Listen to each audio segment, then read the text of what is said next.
Are you an aspiring salon manager, or are you a new manager that has just been hired? Perhaps you're a manager that has been managing salons for many years and just realized that management is not as easy as you once thought it was. Well, here are 10 quick tips to help you along your management journey and propel you to the next level in management, to being the manager that everyone wants. I'm Dr. Rashawn Broadnax. Stay tuned for these 10 quick tips.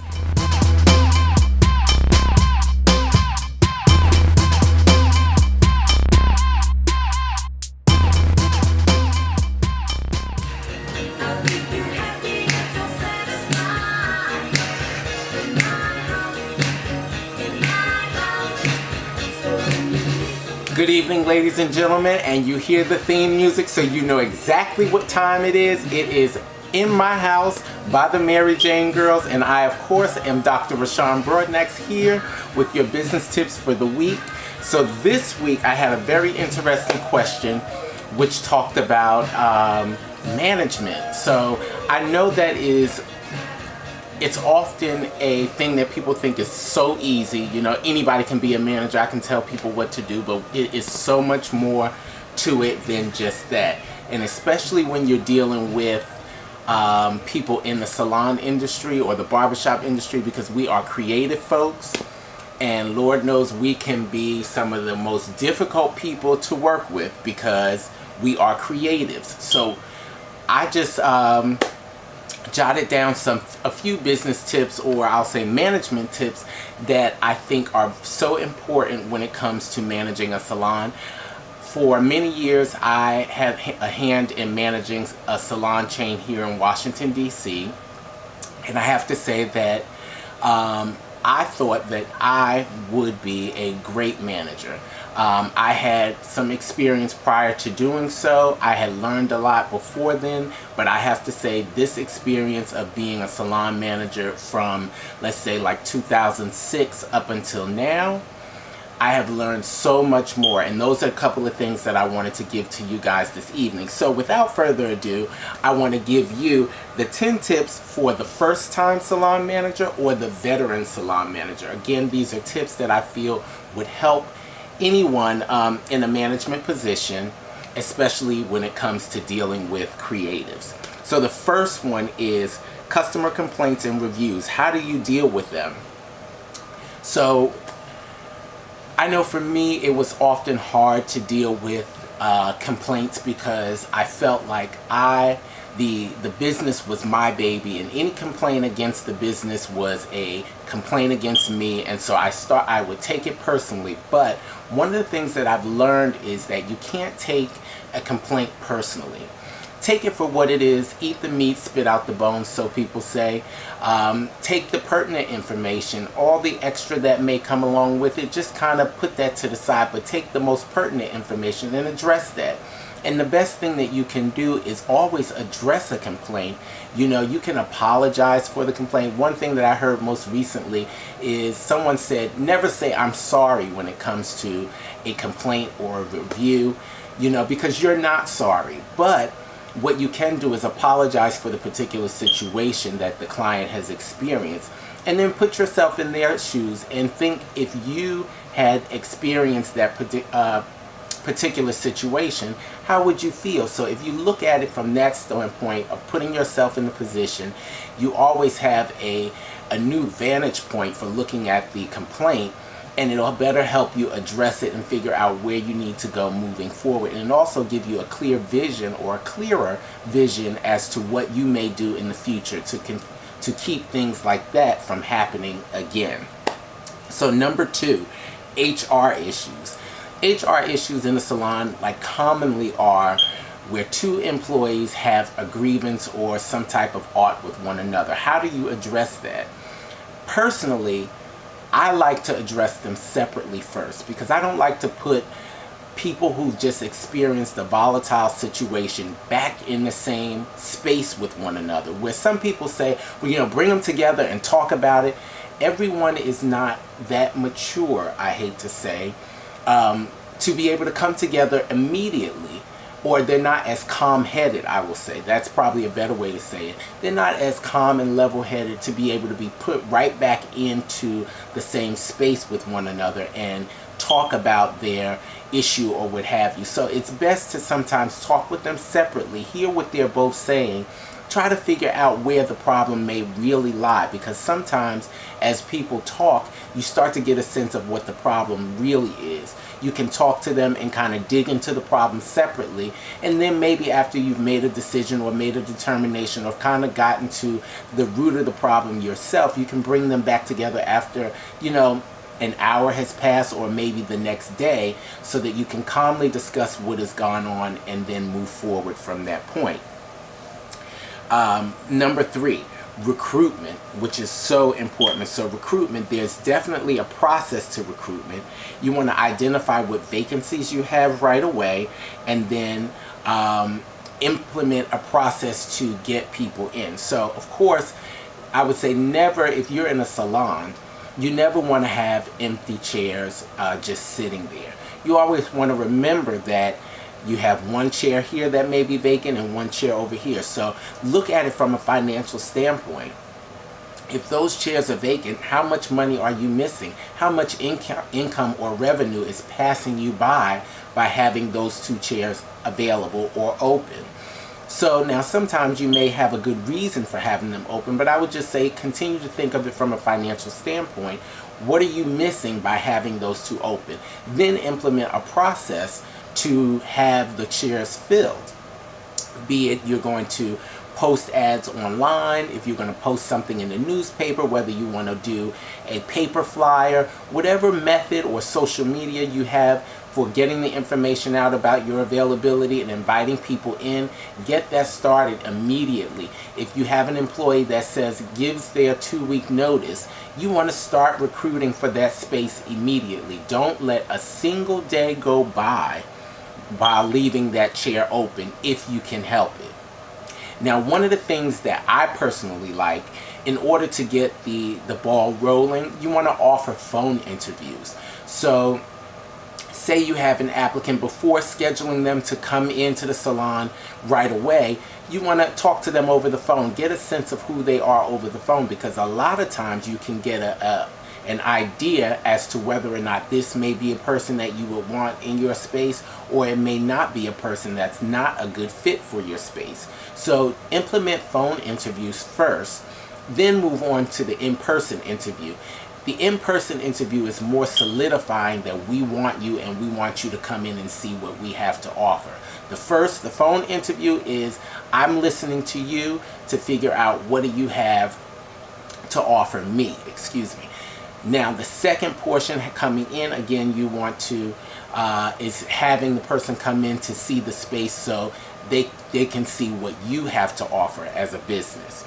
So number 4, budgets and targets. You always want to keep in mind your budget. You always want to have a target. So you want to make decisions based on your budget. Do not make decisions on your business by emotion. Look at your budget. Your budget will tell you absolutely everything that you can do for your business. If you look at the budget and analyze it appropriately, you'll know if you have money to spend in certain areas or if you don't. Whether or not you can afford to have that one chair open or if you cannot. Oftentimes, businesses cannot afford to let money just pass them by. So if you analyze your budget appropriately, figure out where your gaps and holes are or where you need to make up money, it'll better help you make certain decisions as far as moving forward. You want to have targets and goals always. You want to keep climbing. You never want to just say, oh, we're just doing and you're here. You want to have target points to keep your business growing. Without a plan to move forward, you'll just sit in the same place. Number 5, you want to observe. As a salon manager, you want to observe the environment all the time. Personally, my chair in the salon is in the corner. I love my corner because everybody says, oh, because you're all the way over there by yourself. But the fact of the matter is, from my corner, I have the best vantage point of the salon. I can see, using the mirrors, I can see the whole salon space all the way around. So I'm constantly watching and observing what's going on. I'm watching what my stylists and barbers are doing. I'm watching how they're treating clients. I'm watching how clients are acting in the salon.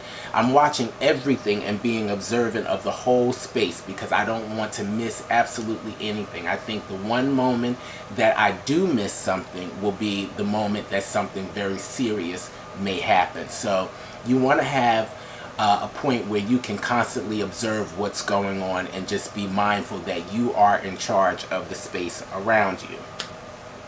You want to create a vision. Your vision is the vision for the salon. What is your vision or your goal for the business?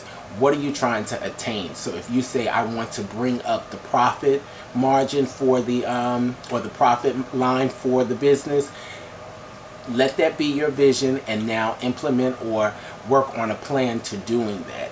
You have to let your employees know exactly what your vision for the business is. Otherwise, everyone is just floating along like a ship without a sail, and that is the worst thing. Everybody likes to work towards something. Even in a personal business or as a stylist personally, you don't just want to do just what you're doing. You always want to increase. You want more for yourself, so therefore you have to have a plan. So in terms of a full business, the manager is that person that's in control. They have to lay out what the business plan is going to be, what the vision for the business is going to be, and then let the employees know this is our plan moving forward to reach or attain that goal.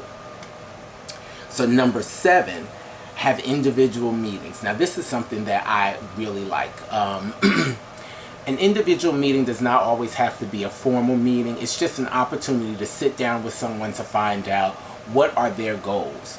How do they play a part in the business? And by finding that out, you will better be able to strategically place people and give them tasks that will help the business continue to grow.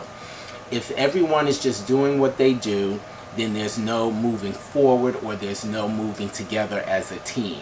You definitely want to meet with each person individually to figure out, again, what their goal is. Do they have any ideas for the salon? That is another thing that can definitely help the business grow. Sometimes people keep their ideas to themselves because they're never asked. So in those individual meetings, that is a great time to ask the person, hey, do you have any ideas how the salon can grow? Do you have any ideas for marketing, for promoting, or even filling vacancies? That will help the team member or the employee feel a part of the team and make them further invested in what's going on so the business can continue to move forward. Number 8, check your procedures. Okay, so now one thing that I am wholeheartedly for is having a procedure manual. Your procedure manual does not have to be very, very detailed. You know, you have to do each little thing. Your procedure manual can be an overview of your business and then any procedures or steps for things that need to take place in the business. Again, it doesn't have to be a step-by-step, but you want to address the important parts of your business. Now, you certainly can do a step-by-step procedure manual, and that will be great for a new hire or someone who's just now coming into the salon. This is their first time and they have no idea what they're walking into. You have a more in-depth manual for them. For a veteran person, you may just have a couple of bullet points and things that you want to hit, things that are very important to the operation of the business that everybody needs to know, and they can have that and move forward. So it depends on how detailed you want to be as the manager. I suggest having definitely a full procedure manual, but for a veteran person, you may have an abbreviated one that addresses the same points but not in as much detail. Creating a 90-day plan is my number 9. So creating a 90-day plan is my plan of action. What are things or what are goals that we can reach or attain in 90 days? In life in general, we have short-term and long-term goals. I would say the 90-day is definitely your short-term goal. So if you say that within the next year you want to grow your profit margin I don't know, by 50%, what is going to be your short-term goals? So let's see, there's 90 days, that's 3 months. There's 4 quarters, in a year. So you may want to divide that 50% growth by 4 and see how you can reach each milestone in a quarterly period to reach your profit margin. Or if you say, hey, we have 4 vacant spaces open in this salon, we want to fill at least 1 every 90 days, and we're going to work hard in finding the absolute best person for this space, and we're going to work on just 1 chair every 90 days. So by the end of the year, our salon is totally full. If you have that financial cushion to be able to do that, that would be a great thing to do. That way you're actually focused on, is this person the absolute best to be in our space? So again, you want to have a 90-day or short-term goal that you can reach within the 90-day period, and make sure that your goals are realistic. That is the one thing that I can not stress. I just can't stress it anymore. You want to have realistic goals. Don't say, hey, I want to make $100,000 in 90 days. That may not happen if you don't have a business model that is able to achieve that. Make sure that your goals are realistic so that when you reach them, you feel a sense of accomplishment. One thing that I have learned also is that by setting goals that are too lofty for the time frame that you have chosen, sometimes leads to disappointment. Too much disappointment can be a depressor. It can be, it can just erode the motivation and the morale of the salon itself and the employees. So you want to have milestones and goals at points that are absolutely realistic, so that when you guys hit it, or when your team hits it, you have a reason to celebrate. They feel like they have accomplished something. So lastly, number 10, you want to have group team meetings. In the group team meetings, it is okay to discuss the things that everyone has contributed individually. Sometimes people can't adequately express what they want, or the goals that they have in a group setting, which is the purpose of having the individual meeting. But in the team meeting, you definitely want to lay out what the plan is, what the vision is, and how we're going to carry it forward. So I would say adopt the 3 P's, which are plan, prepare, and present. You want to plan out what you want to do. You want to prepare how you're going to do that, and then present it to your audience or to your employees or staff members. And this can be for any change. So that is like a guideline, I would say, used in many different facets, but it's great for reaching and attaining goals in the salon atmosphere. Plan, prepare, and present. So those the 3 P's, we know that there are 3 P's and there are 5 P's, but that is the 3 P. Plan, prepare, and present. And so again, those are the 10 things that I have, or 10 tips that I have for a first-time salon manager or a veteran salon manager. So I hope you enjoyed that. I hope it helps. I hope it answers some questions that were given to me. I tried to hit all the bullet points for things of other questions that people had. If you have questions, please fill that in the comments section. Don't forget to like, subscribe the page. Please do comment. Let me know how you like the information.